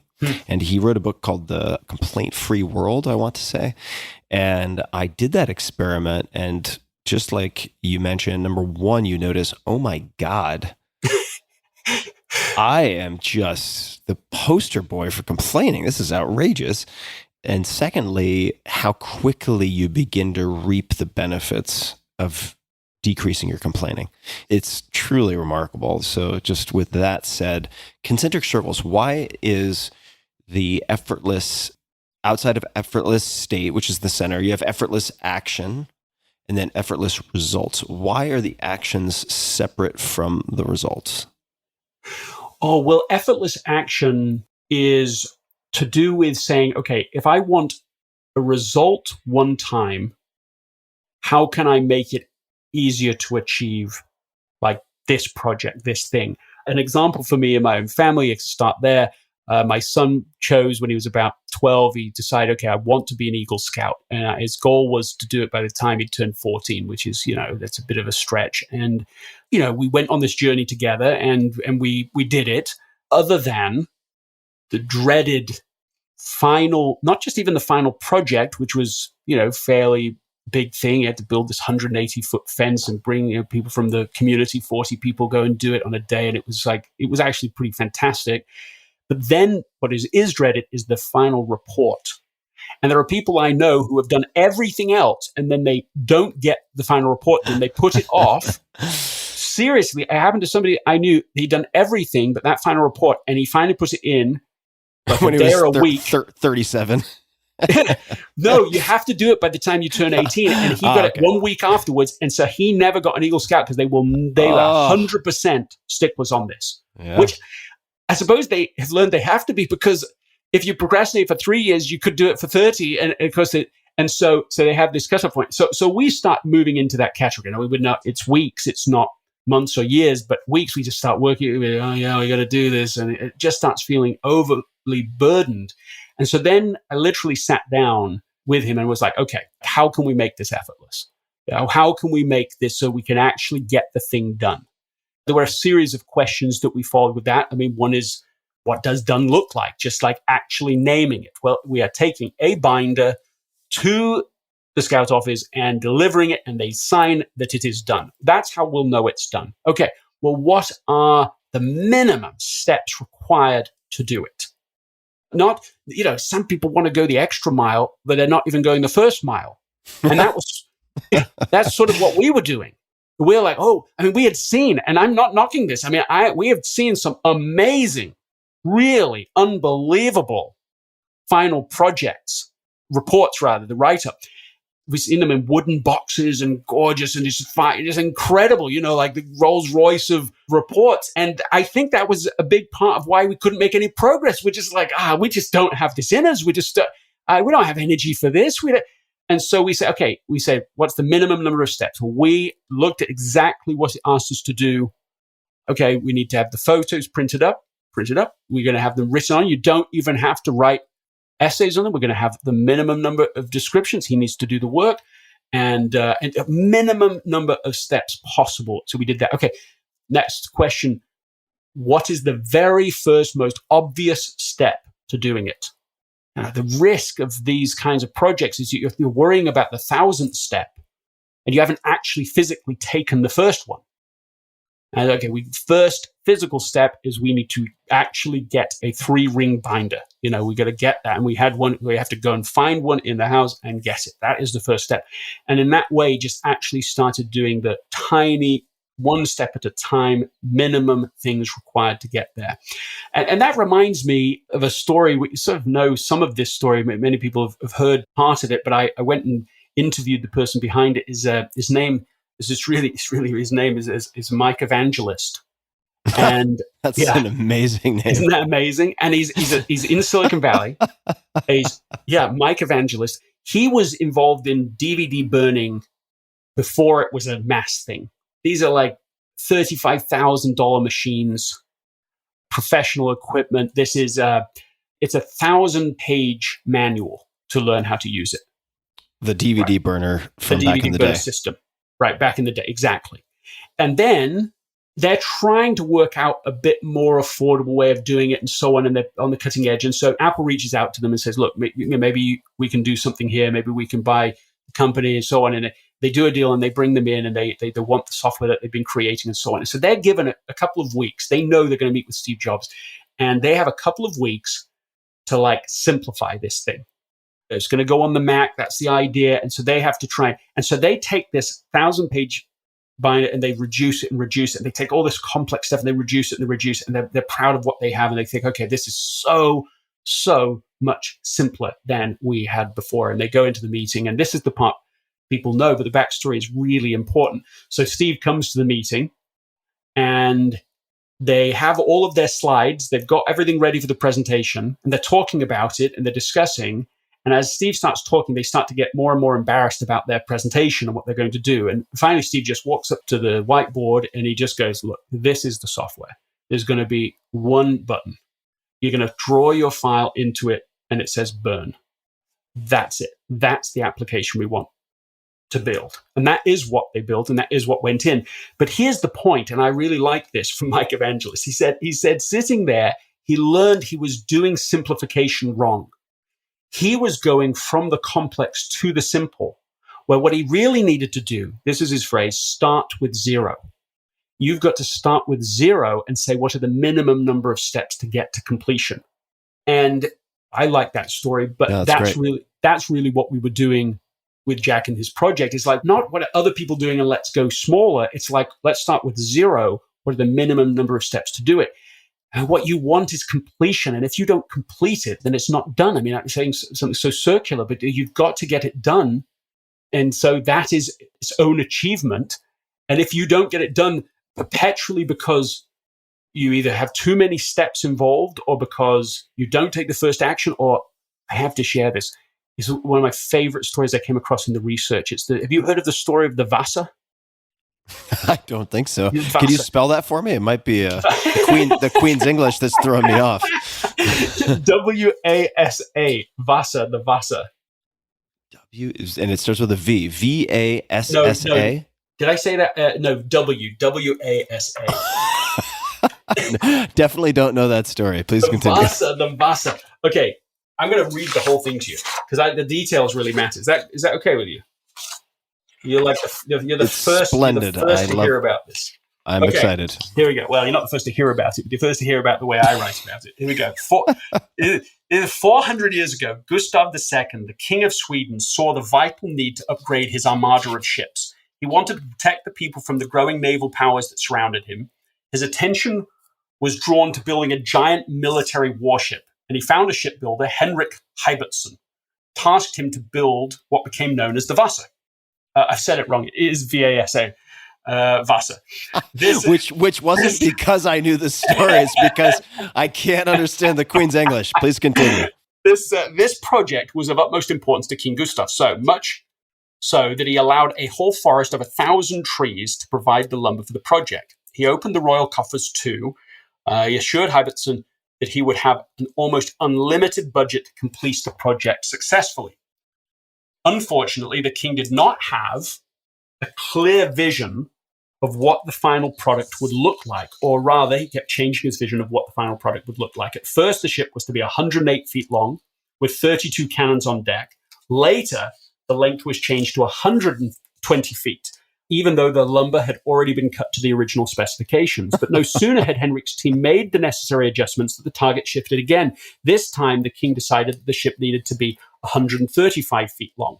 The cannon requirements changed as well. Instead of 32 cannons in a single row, he asked for 36 cannons in 2 rows, plus another 12 small cannons, 48 mortars, and 10 more similar caliber weapons. Tremendous effort was exerted by some 400 people to make this happen, but even as they approached completion, the king changed his mind again, asked for 64 large cannons instead. The stress of the news is said to have given Henrik a fatal heart attack. Still, The endless project continued, this time under Henrik's assistant Hein Jacobsen. Budgets continued to escalate, the effort continued to expand, and the king continued changing the end goal. In an utterly non-essential addition for a gunship, he asked for some 700 ornate sculptures, which would take a team of expert sculptors more than 2 years to complete, to be attached to the sides, the bulwark, and the transom of the ship. And so it was. On August 10th, 1628, the Vasa left Stockholm port for its maiden voyage, still unfinished, and before it had been properly tested to ensure it could survive the conditions of the high seas. Meanwhile, the king had found the time to plan a celebration to commemorate the expedition. There were fireworks, there were foreign diplomats, there was pageantry, and as the ship sailed away, the gun ports were open and the guns were pointing out so that they could fire a salute to the dignitaries on shore. Then, suddenly, a gust of wind caught the sails of the ship, causing the massive vessel to tilt severely over to one side. As the cannons tipped into the sea, water entered in through the gun ports. Despite a strenuous, all-out effort on the part of the crew, water almost instantly flooded into the gun deck and into the hold, further destabilizing the ship. Tragically, it took just 50 minutes for the Vasa to completely sink, taking 53 crew members with it. They died less than 3/4 of a mile from the shore, and so it was. The most expensive naval project in Sweden's history sailed less than 1 mile before being buried in the sea, all because the king had made the project almost impossible to safely complete by constantly redefining what done looks like. That is the story of the Vasa. Sounds like a lot of software projects. It does, and it sounds like just so many projects. And so that's really what part of what effortless action is about. It's saying, look, if you have a thing you want to do it one time, you want to actually get it done, and you don't want to kill yourself doing it, there's a series of things that you can do. I've covered 2 or 3 of them. You can pace yourself. You can make sure that, and that's what that section of the book is really about. Your question was, how does that distinguish itself from effortless results? And that's literally my favorite thing in my research for Effortless was this final section, which is a little too bad because sometimes people don't, get to the end of a book. And so it's effortless results, right? The difference is this. Effortless action is about the thing one time. That's by definition is a linear result. You're getting it one time. You put the effort in once and you get the result once. Effortless results is all about residual results. How can you construct things that produce, you put the effort in once, you might even put a little more effort in than if you just want the result once. But you put the effort in because you're going to get the result 10 times, 100 times, 1,000 times. I mean, actually, it sounds like total exaggeration to say 1,000,000 times, but actually it's not. There's plenty of examples where people have constructed systems that keep producing results so very many times over again and again. And really, why effortless results, I think, is such an exciting subject for me and my sort of favorite thing in this is because I realized how many things I was doing that were linear results one time. You do it, you go, you do a keynote, you've built the system to make that as effortless as possible. The results, seem to be good, but it's done one time. You got one time impact and one travel and one thing. And that doesn't make it a bad thing, of course, but it's an example of me just discovering why am I doing anything that only produces results one time? I've got to change this ratio massively. And I mean, this is, for me personally, one of the things I came away with that I've done simultaneously to the book is launch an academy, right? Essentialism.com. And the whole reason I did it is I'm just look, build it once, do it once, and it returns 10 years from now, or even more than that. I mean, a friend of mine, I would say, a colleague and mentor to me is Stephen Covey, and he passed away, unfortunately, a few years ago. But his impact has gone on significantly. And the reason for that wasn't by chance. It's because he knew the risk, because one of his friends and mentors had died young, and he took it all with him. So it was because of that Stephen says, okay, well, I'm going to write the 7 Habits because then it can exist beyond me. I'm going to build a company. He didn't really himself want to do that work, but he built it so that the system would continue on and on into the future. The residual results is an area of so much upside possibility. It just reminds me of Benjamin Hardy, who I just had on the What's Essential podcast, and he was sharing this principle of who, not how. And it really hit me as such a great, succinct summary of this idea that we ought to be thinking not just how do I do a thing and not just hit a wall and feel, well, I've got to go on the long journey to figure out how to do this myself, but just who has already solved this, who already knows how to do this. And that was one of my favorite parts of researching Effortless, was coming across a rule that Warren Buffett uses when he's hiring people. He's deciding who he's going to work with, who he's going to partner with, the best people in the world he's trying to find. And he uses 3 principles. He says it's integrity, it's intelligence, and it's initiative. And he adds that if you don't have the integrity, then the other 2 can actually be a problem for you. But that really has stood with me when we think about who, not how, and then specifically using what I now call the 3 I's to assess who would be a great person to work with.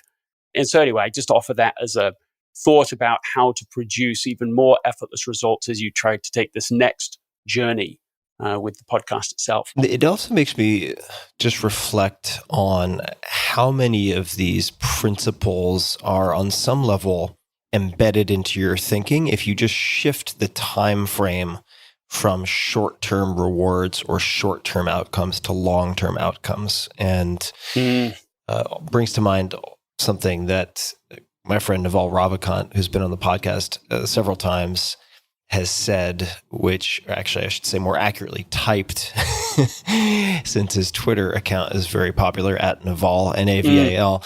And it's along the lines of, if you wouldn't work with them for a lifetime, don't work with them for 5 minutes. And oh man, that's good. And it just checks so many boxes that you could view as discrete problems to be solved. But if you just keep that overarching principle in mind, even if there are exceptions, right? I mean, perhaps if you're at an Airbnb and you break something you need to fix, like, you're not going to work with this plumber for the rest of your life necessarily. Mm-hmm. But those are the exceptions that prove the rule as opposed to the other way around. Well, I just think that puts into my mind this idea of very long-term thinking again and the importance of it. One of my favorite examples of this residual thinking, where you aren't just thinking about yourself, but beyond yourself, is Stephen L. Richards and his wife, who decided, well, we want to try and take time out every summer, go on a family vacation and so on. And of course, most people have that type of thought, but theirs grew into something different, where they said, well, what if we could choose a place one time that every single summer afterwards, we wouldn't have to go through that journey of, well, where are we going to go and what are the dates and so on. And what started as what might sound not such a profound question or decision has gone on and on. They chose this one location, and here they are. I was talking to their grandson, who himself is now elderly.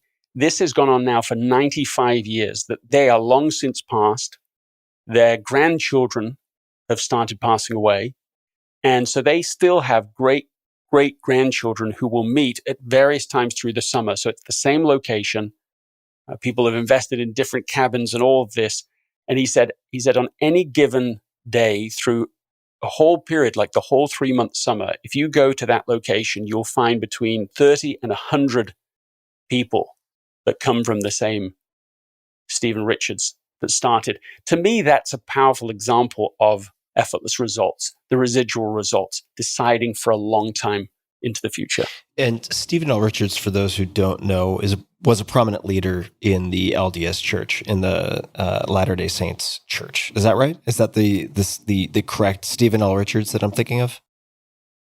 Yes, no, you're absolutely right. And his grandson is Stephen R. Covey, and it was his brother John Covey that I was speaking to that told me that story. And so it's really amazing to see that sort of intergenerational impact. And for those people who have bookmarked the Gordon B. Hinckley book that you mentioned earlier, I was able to surreptitiously tap on my phone silently, which is actually a trick. I put my phone, for those people who are experimenting with podcasting, I keep my iPhone on Do Not Disturb mode so that if there are items that pop up in the conversation, I can search them on my phone without recording any audible noise. Teachings of the Presidents of the Church by Gordon B. Hinckley was the book within which I believe there's the essay that you alluded to earlier in this conversation. Thinking of books, I had to wonder when I read your first book, Essentialism. It's like, well, how do you edit? How ruthless must you be when you are editing a book called Essentialism? I mean, that's setting high expectations for the copy editors and the editors, and certainly for the author, in this case, you. So in this second book, so Effortless, was there any darlings that you had to leave behind, anything that was left on the cutting room floor that was particularly difficult to leave out? There's so much that you go through in the editing process. And in some ways, I feel like there's 2-3 whole books that were written and discarded on the way to this final project. And most of those I feel really good about. But there is one that still just, I always wonder whether made the right decision or not with it. It's a particularly powerful story of a mother who is with her very sick son at what turned out to be the very end of his life. And she was sitting next to him in the bed. And then, as literally his life is sort of draining out of him, she climbs up into the bed just to be right next to him, knowing that the end is really close.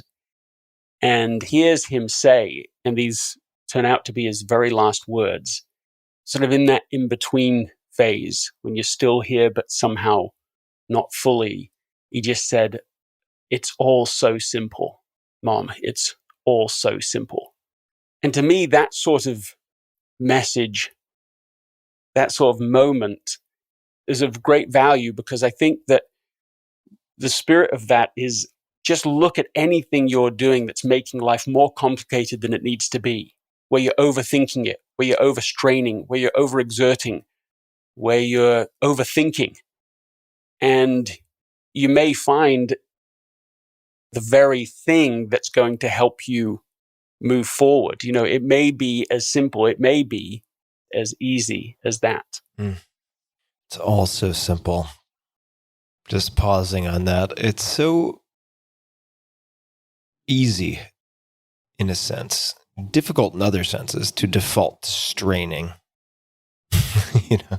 To feel like you're not doing enough if you are not straining, if you're not redlining, if you're not pushing to failure in some way. It's all so simple. That's a great story. I mean, it would make a great mantra for that matter. And that, in my mind, sort of begets a question that I may have asked you in the first conversation that we had on this podcast, but I'll ask it again, just in case there's a different answer, or if you want to add another answer. The billboard. My listeners, my long-term listeners are probably sick of hearing this, but sometimes every once in a blue moon, it pulls out a thought-provoking answer. If you had a billboard, here we go, metaphorically speaking, to get a message, a quote, a question, an image, anything out to billions of people, and if you prefer a push notification to all of their phones, what might you choose for that? Yeah, you did ask me that last time, and I loved this question. And the answer I gave to that before, I remember, was light, just that one word. And what I meant by it was to choose light versus darkness in our life, to look for the light, to pursue it wherever we can. And as I think about that question now, with the journey that has gone on over these last couple of years, I feel like the word would be the same, but with a second meaning.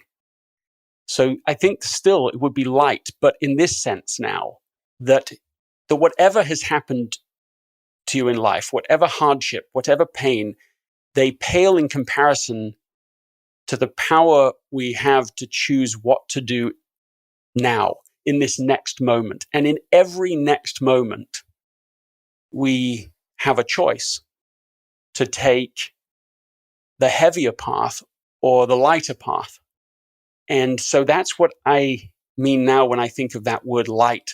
There's a lighter way to do life.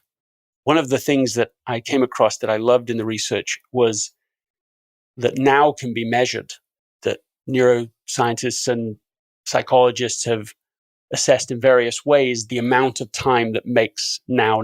And it's between 2 to 3 seconds. And I mean, that has profound implications to me. The word now comes from nuvis homo, which means a new man or man newly ennobled. And so if you connect all these themes together, it makes for such a profound thing that in this moment, whatever's gone before, in this moment, we have a choice. In that 2 to 3 seconds, we have a choice. Profound things can happen in 2 to 3 seconds. We've talked about some of them. You can say, thank you for something. You can say, I'm sorry. You can say, I forgive you. You can say, let's start over. You can say, let's move on. Or you can just pause for 3 seconds. You can just pause. Breathe. You can breathe for 3 seconds. And so in all of these ways, we can use this next moment to find this other alternative type of light. Choosing the light, not just in the sense of tone or benevolent charge, but also in the sense of weight, whether that be physical, emotional, psychological, or otherwise. That's cool. I have never had a guest revisit that question, use the same billboard, but with an entirely different yet complementary meaning. That's very cool. Quite enjoy that. Well, we should not expect any less from Greg McKeown, the author of, as many of you have already gathered, Essentialism, subtitle The Disciplined Pursuit of Less, and his new book, Effortless, subtitle Make It Easier to Do What Matters Most. You can find him on Twitter at Gregory McKeown, McKeown, on gregmckeown.com, and certainly on all the other social that we'll link to in the show notes at tim.blog/podcast. Greg, is there anything else that you would like to say, request of the audience? Any closing comments that you would like to add before we wrap up? I just want to thank you, Tim, for what you're doing. It really does matter in the world, and it's just all over the place that I hear from people that are really tuned in and really get a lot of positive from the work that you do. And of course, people see the upsides, I'm sure. They can see, oh, it's great to have that kind of impact in the world and so on, but they won't see the downsides or the sacrifices or the things that you have given up for the things that you've gained. And I just wanted to say genuinely thank you for what you do and for having me on today. Thank you, Greg, for saying that. And it's entirely my pleasure. This has been a lot of fun. I have copious notes in front of me, and I really think that at the top of the pyramid, sort of the note that then can cascade down and echo through all the other notes is it's all so simple. It can often be so simple, and we just have to take the time to look for it.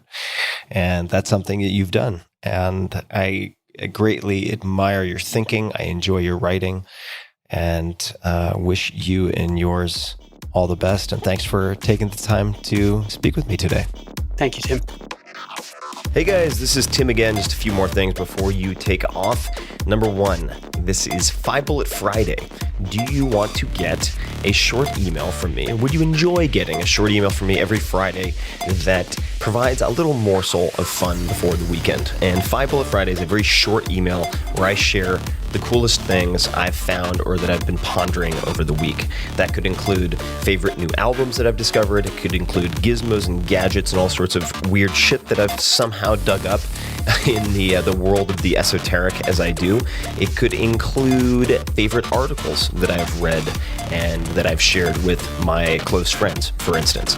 And it's very short. It's just a little tiny bite of goodness before you head off for the weekend. So if you want to receive that, check it out. Just go to 4hourworkweek.com. That's 4hourworkweek.com, all spelled out, and just drop in your email and you will get the very next one. And if you sign up, I hope you enjoy it. This episode is brought to you by FreshBooks. When you're running your own business, it's easy to get weighed down by work that doesn't get you paid. That's why I love FreshBooks and have been recommending them for years on this podcast. It's an all-in-one accounting and invoicing solution built for small business owners like you. I've polled tons and tons of my listeners and readers who have brought up FreshBooks over and over again, and you guys have better things to do, so do I, than get caught up in admin work. Whether you're a podcaster or a creative agency, you can choose a plan that's right for you. FreshBooks has been used by more than 24 million people, and it can save you more than 11 hours a week by automating invoices, expense tracking, online payments, and so much more. Easy to understand reports and an intuitive dashboard let you know at a glance where your business stands. You can create, customize, and send branded and professional-looking invoices in about 30 seconds. You can also avoid that awkward exchange with your clients about overdue payments. FreshBooks automates sending late payment email reminders and allows you to send a customized message on your behalf. FreshBooks is a simple and intuitive tool for small business owners. But if you ever need a bit of help wrapping your head around something, they have an award-winning Toronto-based support team who are always happy to help. So try FreshBooks free for 30 days. No credit card required. Go to freshbooks.com/Tim and enter Tim Ferriss in the How Did You Hear About Us section. That's freshbooks.com/Tim and enter my name, Tim Ferriss, 2 R's, 2 S's, in the How Did You Hear About Us section. One more time. That is freshbooks.com/Tim. This episode is brought to you by Headspace. Life can be stressful, even under normal circumstances. 2020 has challenged even the most resilient people I know. It's highlighted just how much we all need stress relief that goes beyond quick fixes, or really the hope for just a one-and-done Band-Aid. Quick is fine, but we need stuff that is durable, and that's where Headspace comes in. Headspace is your daily dose of mindfulness in the form of guided meditations in an easy-to-use app. Now, you might ask yourself, very reasonably, there are 2,000 plus apps for meditation. Why would I use Headspace? Headspace is one of the only meditation apps advancing the field of mindfulness and meditation through clinically validated research. Headspace is backed by 25 published studies on its benefits, 600,000 five-star reviews, and more than 60 million downloads. So if people keep telling you to try meditation and you're like, when would I do that? When would I possibly have time? You should check out Headspace. If you have 10 minutes, Headspace can change your life. Headspace offers a really light lift and a lot of features to keep you going, which is part of the reason that I've used Headspace for years now. So whatever the situation, Headspace can really help you feel better. Overwhelmed? Headspace has a 3-minute SOS meditation for you. Need some help falling asleep? Headspace has wind down sessions their members swear by. And for parents, Headspace even has morning meditations you can do with your kids.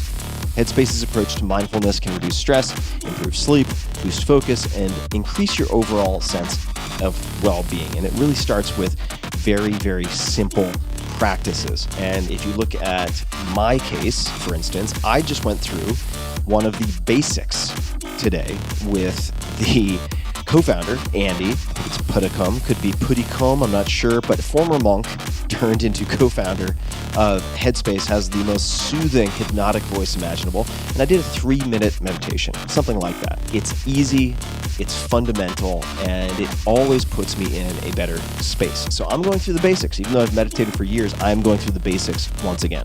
And I would suggest to anyone that they consider starting there. Headspace makes it easy for you to build a life-changing meditation practice with mindfulness that works for you on your schedule, anytime, anywhere. We all want to feel happier. We all want more peace. And Headspace is meditation made simple. Go to headspace.com/Tim. That's headspace.com/Tim for a free 1-month trial with access to Headspace's full library of meditations for every conceivable, possible situation. You can break glass in case of emergency in almost any situation and find something on Headspace. This is the best deal offered right now for Headspace, so check it out. Go to headspace.com/Tim today.